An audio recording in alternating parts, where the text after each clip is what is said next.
আমাদের শাকিল সাহেব দেশ থেকে আসা, উনি চালানি খুলবেন। দেখতে থাকুন দর্শক আপনারা। এখানে আমাদের সেলিব্রিটি নজরুল সাহেব আছেন, সভাপতি আনোয়ার সাহেব, আমি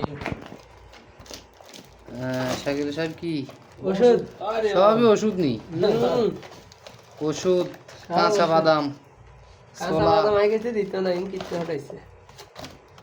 ওরা আসাম তাই তা না ওষুধ। এ পাগলা তো ওষুধ খাওয়াই, এসে পাগলারে মারিয়ে লিখব। এরপর আচার, আচার এগুলা কি এটা? বড় বই দিচ্ছে ওনার ওনার ওনার ওয়াইফে দেশ থেকে পাঠাইছে, শাকিল সাহেবের ওয়াইফে। দেখতে থাকুন আপনারা দর্শক। ফলান খাইলে কিছু না কাঁচা বাদাম